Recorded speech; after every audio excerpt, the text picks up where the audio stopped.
Moverse sin restricciones nunca fue tan sencillo. Un anuncio y empezamos con las noticias. Llega el nuevo Hyundai Inster.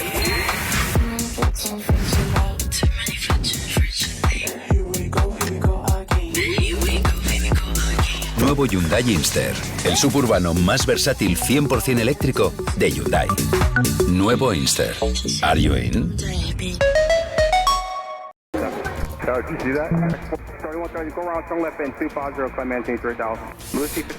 Estados Unidos sufre una de sus peores catástrofes aéreas en este siglo. Un helicóptero militar se ha estrellado en vuelo contra un avión de pasajeros que estaba en plena maniobra de aproximación para aterrizar en el aeropuerto Reagan de Washington. Han muerto las 64 personas a bordo del avión y los 3 militares que iban en el helicóptero. Aún no hay una explicación clara de por qué las dos aeronaves iban a la misma altura y en el mismo lugar.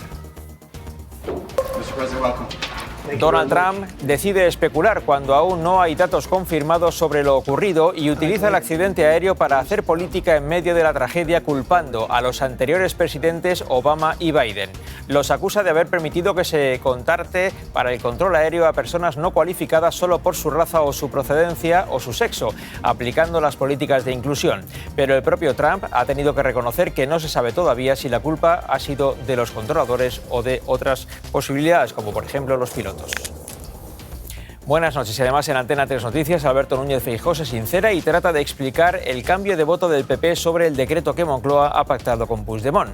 Dice Feijóo que votará a favor para que el PSOE no pueda culpar de votar contra la subida de las pensiones.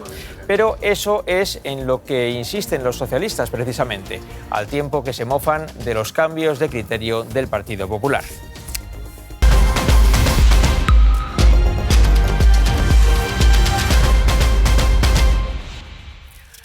Una cámara de seguridad capta el momento en el que un helicóptero del ejército americano choca contra un avión de pasajeros en Washington. Minutos antes, los controladores aéreos habían alertado a los militares de la presencia de ese vuelo comercial.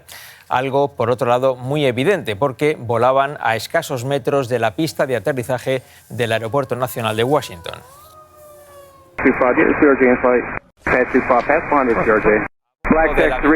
Iban 64 personas, 60 pasajeros y 4 tripulantes. En el helicóptero iban 3 militares, realizaban un vuelo de entrenamiento. No ha habido supervivientes. Las dos aeronaves han caído en el río Potomac. Están viendo ahora mismo imágenes en directo precisamente del río Potomac y de las labores de búsqueda. Ya, desgraciadamente, no son labores de rescate, sino solamente de búsqueda de los cuerpos de las personas que siguen desaparecidas después de la tragedia que se produjo en la pasada madrugada, hora española, en Washington, el río Potomac. Las aguas heladas del río Potomac hacen que el rescate de los cuerpos sea extremadamente difícil. Vamos hasta Washington. José Ángel Abad está siguiendo esas labores para recuperar los cuerpos de las víctimas. José Ángel.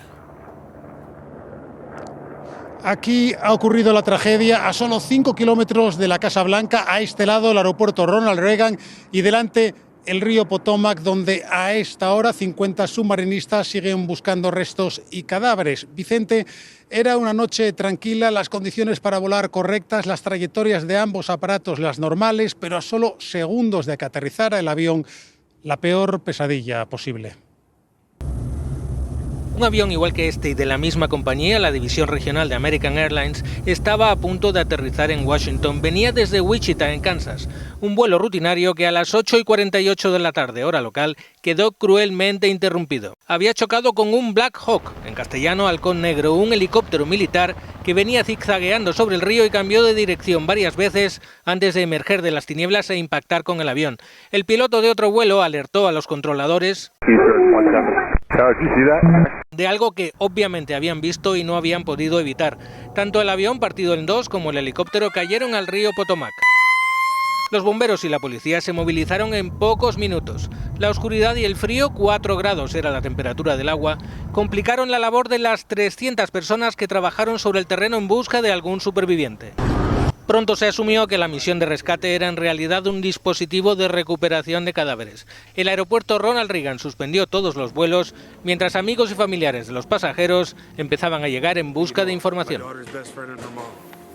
Horas después del accidente se han conocido los nombres de quienes viajaban a bordo del avión comercial. Entre los pasajeros se encontraban deportistas rusos y estadounidenses que formaban parte del equipo de patinaje artístico de Estados Unidos. 14 patinadores y sus familias volaban de vuelta a casa. Habían estado participando en una competición de patinaje sobre hielo, entre ellos 2 excampeones del mundo rusos que eran ahora entrenadores. En San Petersburgo, donde aprendieron a patinar, lloran su pérdida. Eran como mis hijos, les he estado entrenando desde que tenían 11 y 14 años. Es terrible. Al aeropuerto, prácticamente desierto, se acercaban algunos familiares. Estaba en un viaje deportivo. En el American Airlines viajaba Spencer Lane, de 16 años. Había publicado este vídeo un día antes. Tanto la Federación Estadounidense como la internacional lamentan la tragedia.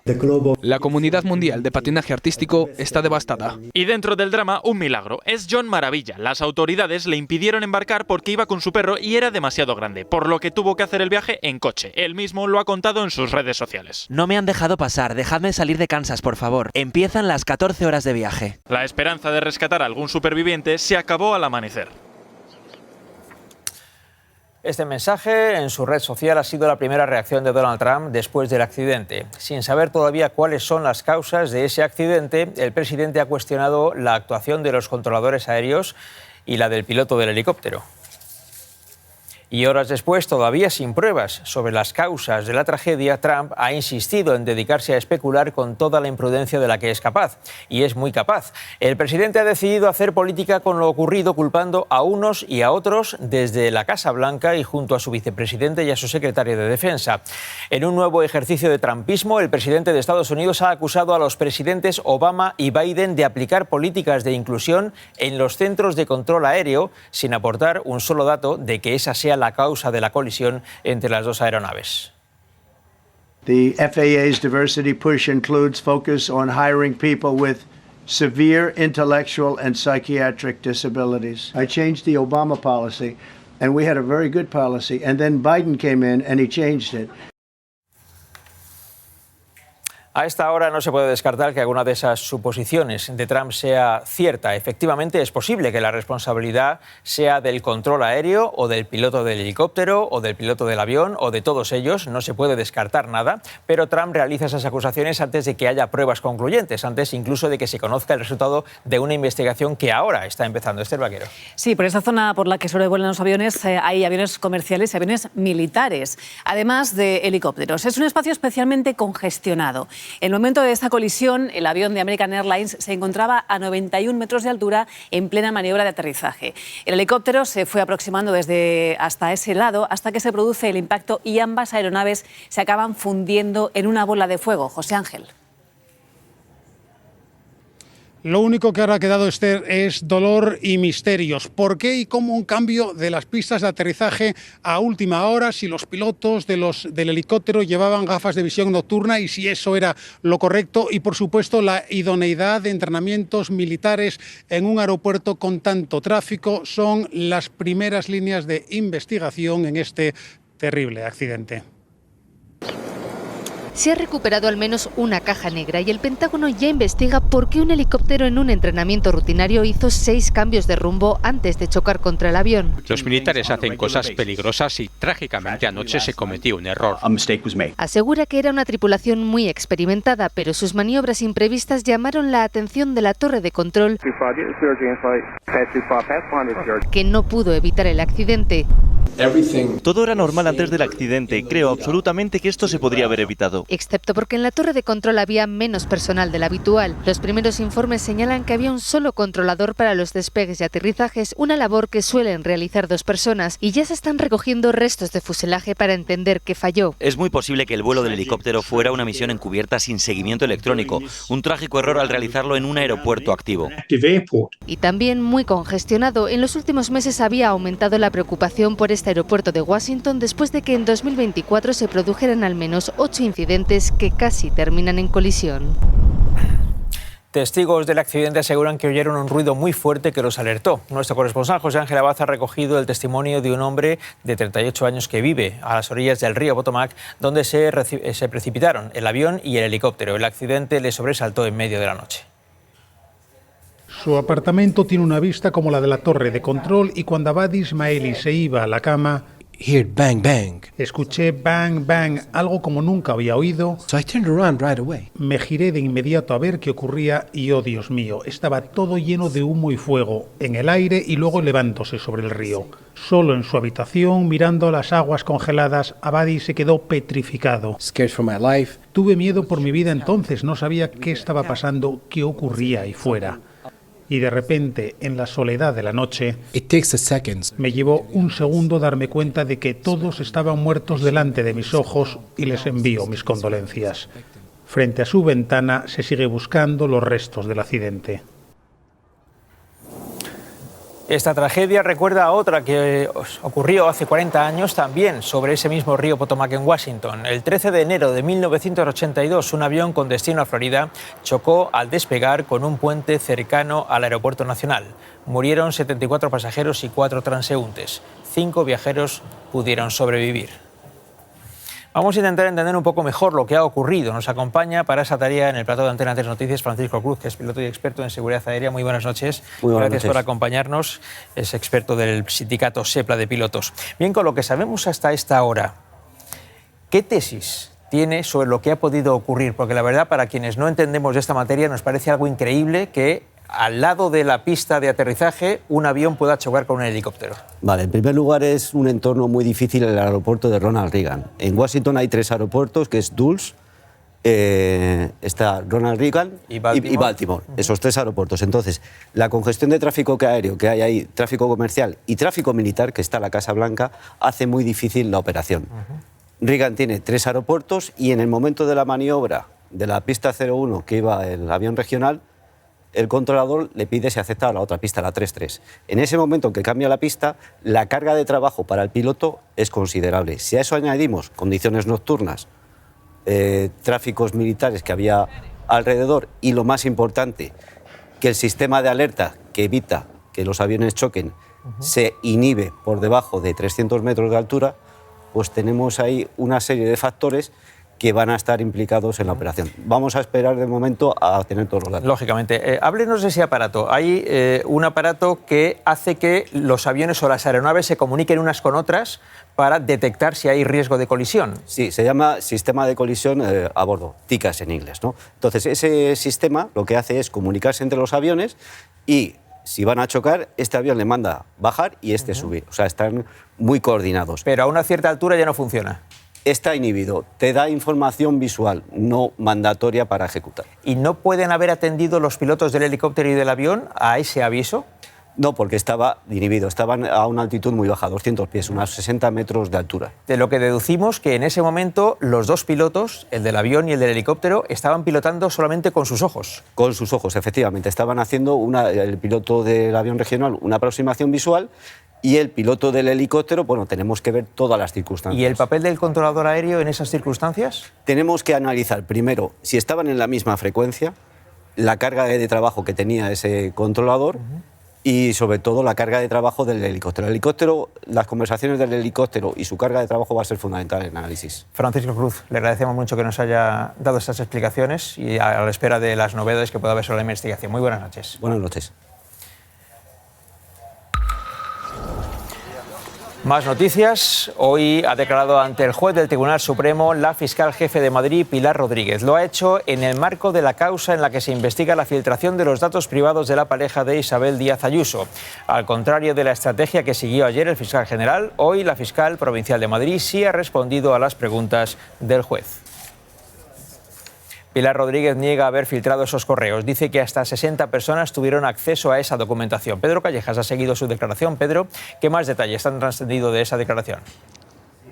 Pues Vicente, Pilar Rodríguez ha insistido en que ella no podía negarse a facilitar los correos electrónicos al que es su jefe último, al fiscal general del Estado, pero ha querido dejar muy claro ante el juez que ella lo que recibió en todo momento fueron instrucciones, pero no explicaciones de lo que iba a hacer el Ministerio Público con esos correos electrónicos una vez los recibiese. Las declaraciones van a seguir la semana próxima aquí en el Supremo con el tercer imputado en la causa, Diego Villafañe, mano derecha de Álvaro García Ortiz. La fiscal jefe de Madrid llega al Supremo imputada, a la misma hora y con una estrategia similar a la del fiscal general. pero una diferencia principal. Las preguntas del juez. Sí. Es la fiscal que bromeó con incorporar más cianuro a la nota de prensa en la que se desmentía la versión de González Amador.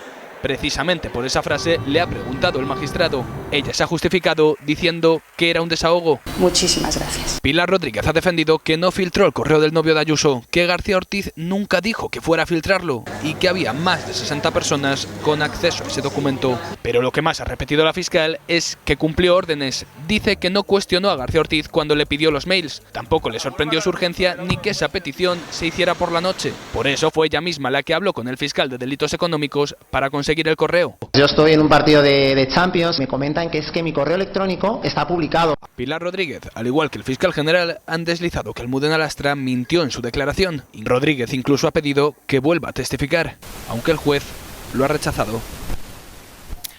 Después de conseguir el apoyo de Puigdemont para aprobar su decreto, el Gobierno pone ahora la vista en los presupuestos generales del Estado. Moncloa confía en que sus negociaciones con el prófugo prosperen, porque necesita sus 7 votos. Pero los independentistas exigen que se materialice cuanto antes la transferencia de la competencia en inmigración para seguir negociando. Y hay serias dudas de que una transferencia de ese tipo sea constitucional.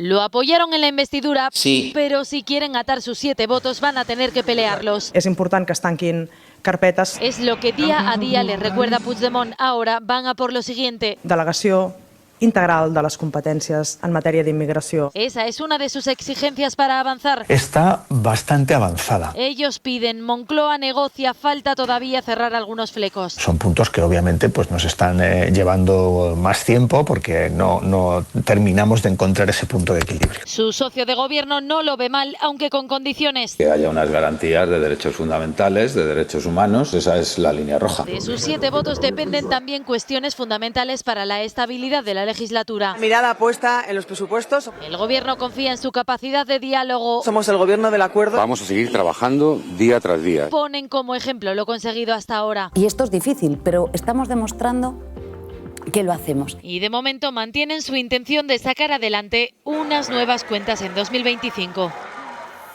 Estos movimientos se producen después de que el martes Pedro Sánchez y Carles Puigdemont alcanzaran un acuerdo para aprobar un decreto de 29 medidas en lugar del decreto de 80 medidas al que aspiraba Moncloa.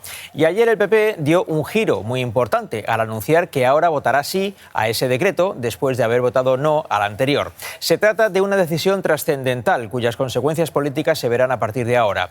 Y es interesante ver cómo justifica Feijóo ese cambio de criterio. Vamos a votar en conciencia a favor de los pensionistas de Valencia y de los usuarios del transporte público. Vamos a votar en conciencia en favor de todos ellos y de nadie más. El señor Sánchez esperaba y deseaba que hiciésemos exactamente lo contrario de lo que vamos a hacer y, en consecuencia, también votaremos para no hacerle el juego a su demagogia. Es decir, Feijóo ha decidido votar a favor del decreto del Gobierno para que Moncloa deje de atacar al PP. Por tanto, el motivo del líder popular es defenderse de eso que se ha dado en llamar el relato de Moncloa y que el PSOE no tenga motivos para decir que el PP está en contra de subir las pensiones. Feijóo tiene miedo de perder la batalla de la opinión pública frente al Gobierno, pero el Gobierno cree haberse cobrado ya la pieza y no tiene intención de soltarla. Los socialistas atacaron duramente al PP cuando votó no y atacan duramente al PP cuando anuncia que vota sí. El señor Feijóo cada día me recuerda más al coyote del Correcaminos. ¿Recuerdan? Aquel que ponía trampas y caía siempre en ellas. Resulta que ha quedado mal con los pensionistas, ha quedado mal con todos los grupos parlamentarios de la Cámara, ha quedado mal incluso con sus líderes de partido en los territorios. Vox insiste en que ellos no van a apoyar ningún decreto que venga del Gobierno. Hoy Santiago Abascal ha puesto este ejemplo. Asegura que el Gobierno no tendrá su apoyo ni aunque presente un decreto para poner banderas nacionales en todas las rotondas. Que el Partido Popular se preste de comparsa para que el Gobierno de Sánchez pueda aprobar la subida de las pensiones y que asuma medidas de este tipo, pues yo creo que demuestra su incapacidad para ejercer la oposición. Nosotros no vamos a apoyar a este gobierno, ni aunque saque un decreto para poner banderas nacionales en todas las rotondas. Vamos a votar en contra de todo. Feijóo, por su parte, asegura que no acepta lecciones ni de Vox ni del PSOE. Intenta esquivar las críticas y centrarse en lo que él llama política útil. Hoy ha presentado nuevas propuestas sobre vivienda. El Partido Popular propone que en 48 meses la mitad de las nuevas viviendas sean a precio tasado, asequible. Mañana registrarán en el Senado su propia ley del suelo, mientras el Gobierno les anima a que se sumen y firmen la que ya está registrada en el Congreso. No basta con parches o con medidas aisladas, ni con anuncios vacíos o peor repetidos, porque se han incumplido. Es necesario un cambio de arriba abajo en todo lo que no está funcionando. El comisionista del caso Koldo y del fraude de los hidrocarburos, Víctor de Aldama, ha acudido en Canarias a la comisión de investigación sobre la compra de material sanitario en la pandemia. Señora Aldama, ¿por qué no ha querido declarar? ¿Por qué no ha querido declarar en la comisión? De Aldama ha salido del Parlamento canario igual que entró, sin dar explicaciones. Dentro de la comisión tampoco ha querido responder a las preguntas de los diputados. El Banco Central Europeo baja 25 puntos básicos los tipos de interés. Se quedan en el 2,75%. Es la cuarta bajada consecutiva que contrasta con la decisión de la Reserva Federal Americana de congelar los tipos. Esta bajada de tipos es una buena noticia para aquellos que tienen una hipoteca y no suelen ser los jóvenes. Según un estudio, 7 de cada 10 jóvenes que han conseguido emanciparse viven de alquiler. Es un estudio. Es como una gincana, por mucho que te lo vendan. Os presento este magnífico ático con encanto. Hay que saltar demasiados obstáculos. Apartamento de 10 metros te puede costar 500 euros. Hoy en día ya es inaccesible. Y por eso los jóvenes lo tienen muy difícil. Tanto es así que la tasa de emancipación ha caído a casi el 15%, el mínimo histórico. Un estudio 800 euros. La verdad que se te quita la gana de independizarte. Quien lo hace, quien se emancipa, paga un alquiler y la mayoría de ellos destina casi la mitad del sueldo en la vivienda. Te obligan a compartir piso, o sea, es la única manera de poder empezar tu vida e independizarte. Solo el 13% de los jóvenes emancipados vive solo, el resto comparte. De ellos, la mitad con 3 o 4 personas. Incluso compartiendo habitación, bueno, quiero decir, piso es imposible. Cuantos más mejor para reducir gastos. Un 30% de esas casas alquiladas son pisos interiores casi sin ventilación. Pisos antiguos, un cuarto sin ascensor y un baño. Y para pagar eso, 1 de cada 3 necesita ayuda de la familia. CaixaBank ha presentado hoy sus resultados. Gana 5.787 millones en 2024, un 20% más que el año anterior, y anuncia otro programa de recompra de acciones. La entidad también ha confirmado que no seguirá los pasos del Sabadell y descarta cambiar su sede a Cataluña. Bruselas investiga a España por la multa de 179 millones de euros que el Ministerio de Consumo impuso a 5 aerolíneas de bajo coste que cobran un suplemento por el equipaje de mano en cabina. La comisión cree que podría ir en contra de la libertad de precios. Ryanair avisa, si el gobierno no retira la multa, subirá los precios de los billetes. Rodeada por varios terroristas de Hamás y entre una gran multitud ha sido exhibida, antes de su liberación, una rehén israelí. Los islamistas han puesto en libertad a 3 israelíes y a 5 tailandeses capturados el 7 de octubre de 2023. La otra parte del pacto es la liberación por parte de Israel de 110 presos palestinos. Miles de personas los han recibido entre vítores en Cisjordania. Algunos de ellos los han paseado en volandas por las calles. Hamás ha llevado hoy a cabo la mayor liberación de rehenes desde el inicio de la guerra en Gaza. En este nuevo intercambio se han vivido momentos de mucha tensión después de que el primer ministro israelí retrasara unas horas la entrega de los presos palestinos. Jerusalén, Yanira Gómez. Sí, Israel demoró la excarcelación hasta que los mediadores le prometieron mejores condiciones para las próximas entregas de rehenes. Además, el ejército israelí intensificó su represión para evitar festejos en Cisjordania y al menos 14 palestinos fueron heridos cerca de la prisión de Ofer. Tras esta jornada caótica, el siguiente intercambio tendrá lugar el sábado y podría incluir a un rehén israelí-estadounidense. El nuevo comisario de Defensa de la Unión Europea pide a los países miembros que eleven el gasto en defensa. Asegura que no es por Donald Trump, sino por las amenazas de Vladimir Putin. Insiste en que los 27 deben prepararse ante una posible agresión militar. Necesitamos subir nuestro gasto en defensa, pero no porque lo diga Trump, sino por Putin. Si la paz en Ucrania llega con Putin imponiendo sus condiciones, quizás nos debemos preparar para una amenaza militar sobre nosotros mucho mayor. Debemos estar preparados para la posibilidad real de sufrir una agresión militar. Y en Alemania, una moción para restringir la entrada de solicitantes de asilo ha puesto patas arriba la campaña electoral. Ha salido adelante con los votos conjuntos por primera vez de la derecha y de la ultraderecha. Incluso la ex canciller Angela Merkel ha criticado la decisión de su propio partido. Unos 650 kilómetros de carretera de 9 provincias se han visto hoy afectados por la nieve. La borrasca Ivo ha dejado acumulaciones de hasta 30 centímetros y ha obligado a restringir el tráfico para camiones en algunos puntos. La situación ha sido especialmente complicada en Asturias y en Castilla y León. Silvia González.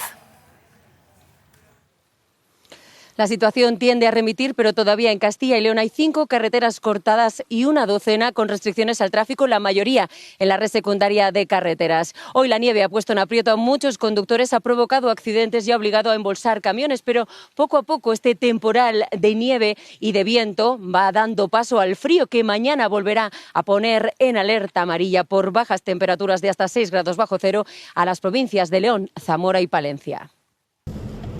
Es la Nacional 630 hacia el puerto de Pajares. La Guardia Civil ha salido al rescate de conductores que se quedaban atrapados. Pero de un momento el coche a la derecha ya no podía sacarlo. Otros como este se salían de la carretera. Un día complicado, sí. Está el puerto en nivel rojo ahora mismo. Los camiones han estado parados toda la mañana. Tenemos que estar parados hasta que nos digan. Y han tenido que desviarse de su ruta. Igual dar vuelta y por la autopista. Las máquinas quitanieves limpiando a pleno rendimiento, también en el norte de Navarra, donde se han acumulado hasta 20 centímetros de nieve. Esto es poca cosa para lo que estamos acostumbrados. El coche aparcado y hasta en casica. Con esta fuerza rompen las olas en la costa de Vizcaya. Vivimos en Euskadi, esto es lo que hay. Olas de hasta 10 metros en San Sebastián. Es una pasada. No había visto el mar así nunca. El Cantábrico en estado puro, con los últimos efectos de la borrasca Ivo.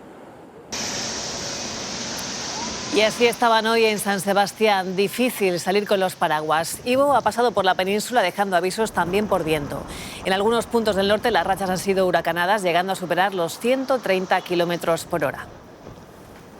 Detenido en Murcia un histórico capo de la mafia irlandesa que lideraba un grupo criminal dedicado al tráfico de drogas. Había montado 2 laboratorios de drogas que podrían haber elaborado hasta 600 kilos de droga sintética. Hay otros 8 detenidos.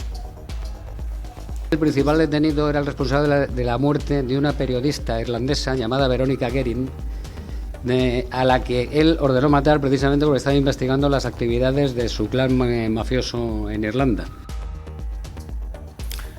Este hombre era uno de los fugitivos más buscados en Francia. Ha sido detenido en la localidad catalana de Cambrils. Es sospechoso de un asesinato en París y se enfrenta a una posible condena de cadena perpetua. Se le han intervenido 6 armas de fuego, entre ellas un fusil de asalto Kalashnikov. Lo que escuchan es la llamada de auxilio desesperada de 6 personas atrapadas en un incendio en Madrid. Vivían en un local reconvertido en vivienda que comenzó a arder. No podían escapar y una de ellas tiene quemaduras graves. Todo apunta a un patinete eléctrico como la causa del fuego. Anabel Pantoja y su pareja están siendo investigados por presuntas lesiones a su hija. La pequeña fue ingresada de urgencias en Las Palmas el pasado 11 de enero. Ya ha recibido el alta, pero el equipo médico puso en marcha el protocolo que se sigue en caso de lesiones en bebés. El juez ya ha tomado declaración a la pareja y no ha acordado ninguna medida cautelar. Alma sufre un episodio, una crisis puntual. Nosotros reaccionamos como padres y nos vamos directamente al hospital. Han dicho barbaridades, están publicando barbaridades porque se me está acusando o se nos está poniendo en el ojo de algo que no hemos hecho. Científicos españoles logran reconectar una médula espinal lesionada con espuma de grafeno en 3 dimensiones. De momento lo han conseguido hacer en ratas, pero esta investigación podría abrir la puerta a la cura de pacientes parapléjicos.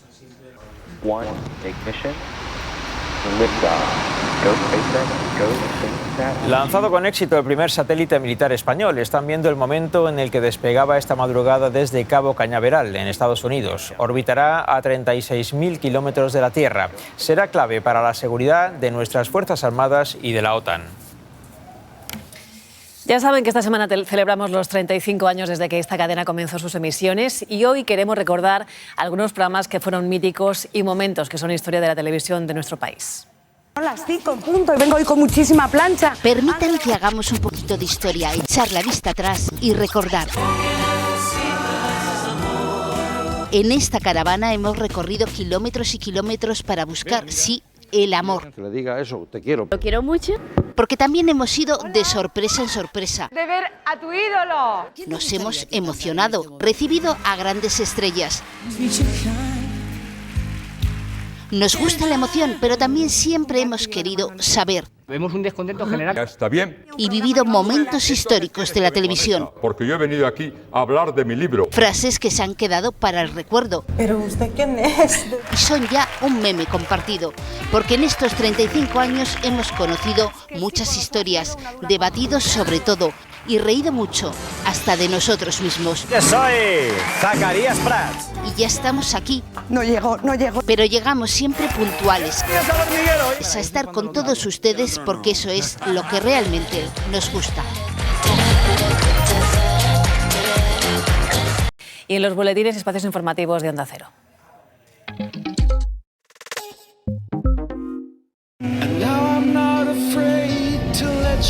Gracias, energías fósiles. Pero es el momento de empezar a separarnos. Cepsa se transforma en Mueve para impulsar un futuro con más energías sostenibles. Este futuro tiene futuro. Mueve. Donald Trump ha ordenado una investigación sobre el accidente aéreo en Washington, pero no ha querido esperar al informe de los expertos y ya hoy ha culpado de lo ocurrido a los controladores, al piloto del helicóptero, a Barack Obama, a Joe Biden y a las políticas de inclusión racial y de género. Han muerto 67 personas. España a 30 de enero de 2025. Buenas noches. Pasen una feliz noche. Hasta mañana.